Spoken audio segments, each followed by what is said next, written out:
All right. Okay. Let's see here. Let me get this shit set up. 1 second. Fuck. Okay. All right.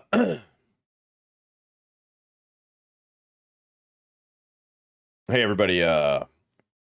Welcome. Welcome to my first YouTube video. I'm gonna be looking at the top 2.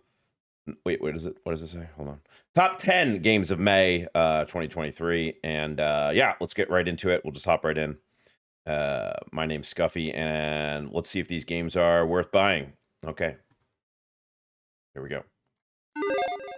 May is coming up fast, and you know what It's that already means? here. We're about to get a bunch of new games. And since Shit, that happens yeah. every month, we take it upon ourselves to detail some of the biggest releases. Hi What we folks, got? it's Falcon, and today on Game Ranks, big game releases you might want to check out in May 2023. Starting it. off with number 10, it's Lord of the Rings Gollum. So I Daedalic love Lord of the Entertainment Rings. has pretty much spent an incredibly long period of time attempting to make it so that we can experience the world of Middle-earth from the perspective of Gollum. So that means All right, I'm gonna navigating pause already. through the Hold on, I'm gonna pause here.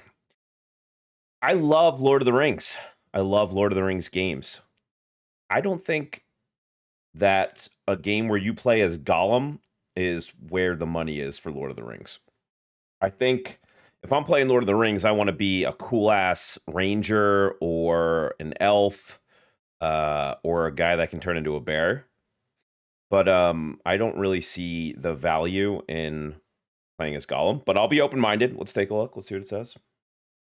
locations, some familiar, some new, utilizing a set of skills that make sense with a little creepy crawly guy that talks very strangely. Yeah. You're going to be doing a lot of sneaking. I don't like the way that Gollum looks in this game so far. I feel like they should have just used the model from the movies, but maybe they couldn't do that. He's got too much hair on top of his head. It's too full a head of hair, and it's very brunette, and that's not how I picture my Gollum.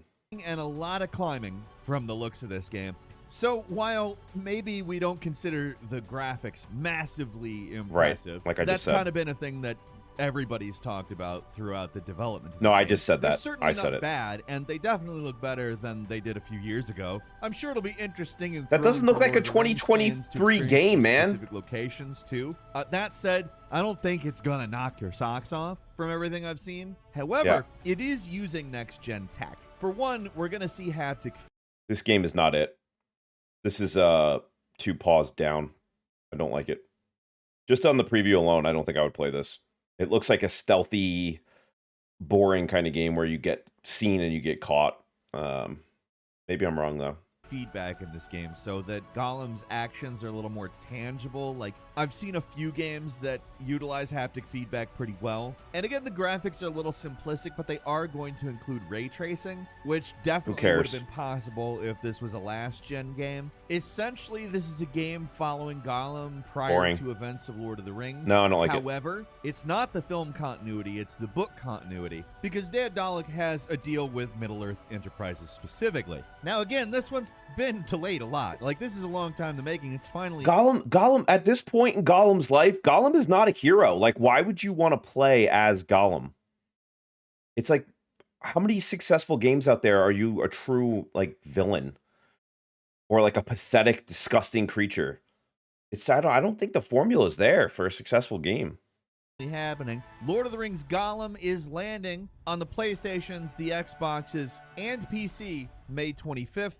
At number 9 is But like, if that game costs like the same as like a regular fucking game, like 60, 70 bucks, I'm not buying that. No way, man. the System Shock remake, a remake of the classic AI gone bad in a space station, part shooter, part detective This looks boring. story, part emergent gameplay, partly complex system-driven simulator, a highly ambitious game for when it came out. So, the original System Shock was released back in 1994. I'm not into this type of game. It was a critical darling, but never really got as popular as, like, Doom. That said, it's one of those games that helped way define too the sci-fi first-person for me. shooter genre. Way too sci-fi. The original game had incredible scale, a really interesting physics system, and was one of the first games with true 3D environments. If you've ever gone into a deep dive on what Doom actually is, it was kind of a trick to be 3D. Not super important right now, but it did get a lot of praise for that. It had a really cool story. I'm tired. about Look at rogue this one. AI. This piece of But shit. if there's one thing it really got criticized for, it was the Oh my control God, scheme, this looks which, terrible. I mean, we were just looks treated really to one boring. of the best remakes of all time, the Dead Space remake, which although didn't need the kind of improvement I'll never over play one of these controls games that personally. System Shock, in my opinion, does. I do think that it's reasonable to assume that they've done some Yep. ironing out of the controls. Like, this I don't care. remake has been in development for a long time. Like, originally they were doing a full reboot, ran a Kickstarter for it in 2016. Is this whole section about this? Anticipated. Yeah, I'm gonna skip to the next section, guys. Let's check out the next game. That didn't happen. At number 8 is we go. Amnesia: The Bunker. Developed by Frictional Games, the creators of Soma and Penumbra Overture, this game is set in a World War I bunker, and we're a French soldier who is alone in the bunker with only one bullet left in his revolver. So far, not typically what I would play, but it's interesting. It's World War One. Kind of looks spoopy, like a little bit horror-ish. Not horror-ish, horror-ish. And yeah, it's kind of cool. You only have one bullet. Let's see what else they say about this. I apologize so much for that. I'm sorry. It had to be done, though. Anyway, it would hardly be an Amnesia game if the bunker was not filled with terrifying creatures. So it is. They're stalking cool. up and down the dark corridors, and How do you kill them gotta with- use any tools and weapons you can get your hands on to survive. Sounds familiar, right? Well, so this version of Amnesia is taking a lot of cues from the most recent Resident Evils and maybe a little Interesting. Alien Isolation from what I've seen. There's a monster that you basically have to go around and avoid, which, yeah, Alien So, Isolation. not You've got something that I would play, but it seems interesting. Seems like maybe it would be fun for some people who like the horror genre.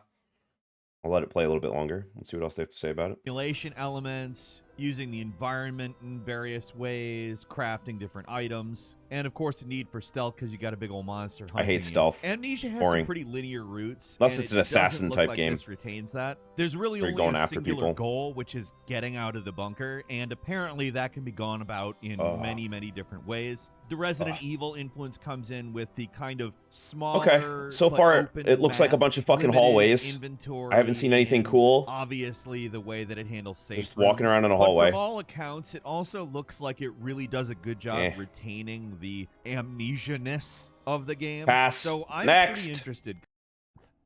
At number 7 is After Us, a new action-adventure platformer from Piccolo Studio that takes place on a desolate fuck is world this? where the souls of the fallen are all trapped in baddie quote-unquote vessels. You play as Graphics Gaia, look the spirit interesting. of life, and you got to find those lost souls and return them to the Mother's Ark. Now, Ooh, I like that obviously, little it's a jump very she did. rudimentary version of the story, but I think what people are probably more interested in Alright. is that the game's mechanics and movement look a lot like Journey.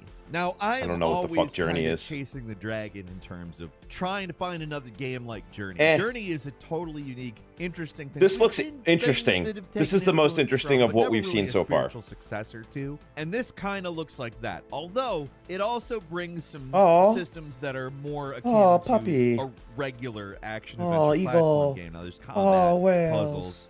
It's semi-open Aw. world, but in all actuality, really No, it looks actually like kinda it interesting. Fundamentally, wants to hang its hat on the Journey hat hanging device. I don't This know is a what bad Journey, like the band metaphor. Journey? You get the point, though, right? I don't know what that After is. Us is set to I'm not release clear. on Xbox Series and PlayStation 5, also on PC on May 23rd.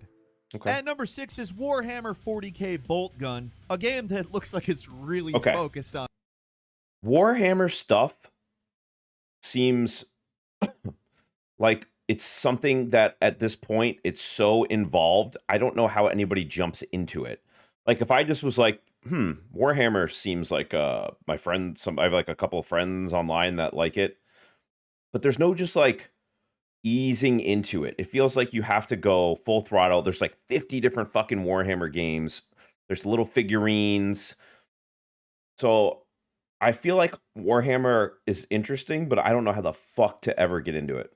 bringing a slightly older set of gamers into the Warhammer 40k universe. It's like Doom. An arcade 90s FPS Yeah, it looks like style Doom. shooter that looks old school in the That's kinda best cool. possible way. It Like, does you're look old playing school. as a literal elite space marine, and your mission It's is to Doom. sweep the galaxy. It's just a of Doom demons and reskin. chaos and other baddies that you find on various planets. So, not exactly an Okay. original narrative. Yes, but if this has the like basic story of Warhammer and you can like learn basic lore while playing this actually could be a good way to get into it because it looks like a fun, just kind of like throwback game. That's probably going to be on the cheaper side, I would hope.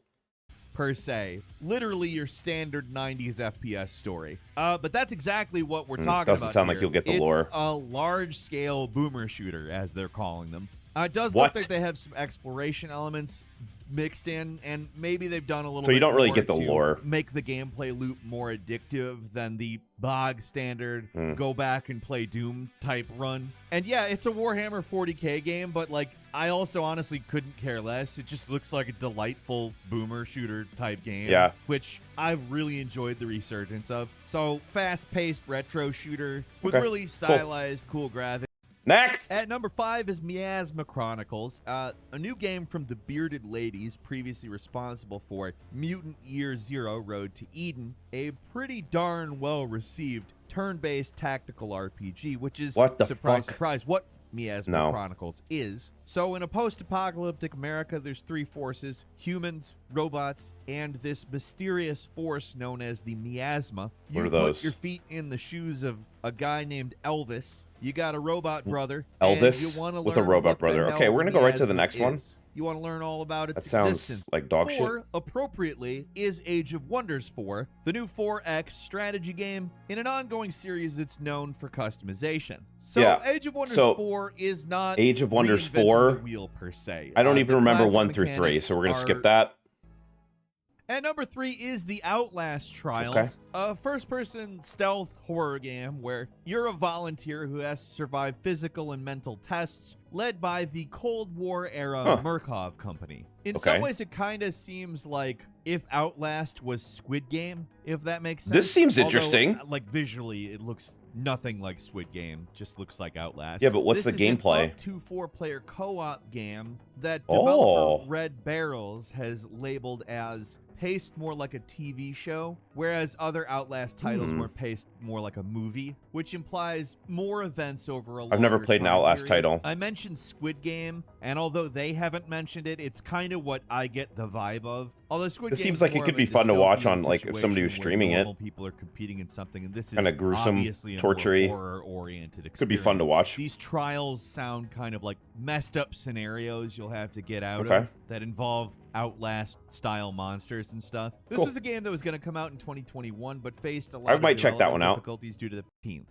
At number 2 is Redfall, a new co-op shooter from Arcane, one of my favorite Co-op studios shooter. out there. The guys behind Dishonored, Prey, and Deathloop. Never played any of set in those. the titular town of Redfall, Massachusetts. Hey, guess what? There's a vampire Massachusetts. infestation, and you're going to try to stop it. Everything I've seen indicates that it's got elements of Deathloop, Dishonored, Prey, all of that arcaneness, but So, mixes in two some things. ideas. I like the idea of a vampire outbreak in a Massachusetts town, and I just saw somebody that had a crow, like a pet crow, so I like that. So this game so far seems like one of the better ones that's in this list. From D&D as well as Far Cry. It's co-op. There are supernatural powers, so again, looking back at their catalog of games, you Yeah. know exactly what that means. If you're not up for playing it in co-op, you will be able to play it solo, but co-op is also going to feature cross-play. Now, Looks okay. keeping in mind that doesn't mean a whole lot, considering the game is a Xbox/PC I would check it out. exclusive. That said, I'm extremely excited to play it when it lands on those platforms. And then the last one, of course. And finally, at Zelda. number 1, it's Legend of Zelda: Yeah, Tears of the people are Kingdom. pretty pumped for Now, this. It came if out any already. of you happen to see my, frankly, underappreciated analysis Look, of the new here's what I think trailer, about you this all game. know- I think it's Breath of the Wild Part 2, like 100%. If you like Breath of the Wild and you want a continuation of that, get this game. I think, for me personally, the thing I liked about Breath of the Wild was learning the game and starting out like having nothing and being not powerful and learning all the mechanics as you play. I think this is just a continuation of when you're at your most powerful in the first game. and you don't really have to learn a lot of new mechanics. There's some, but if you like Breath of the Wild and you liked particularly the second half of it, then this makes sense to get. Other than that, I really didn't see any games in May that I'm too excited for. So we'll check back and maybe we'll do a list for June. And maybe June's got some other stuff I'm more excited for. But yeah, thanks, guys. Please like and subscribe. And my name's Scuffy the Bear, and I will catch you later. Bye.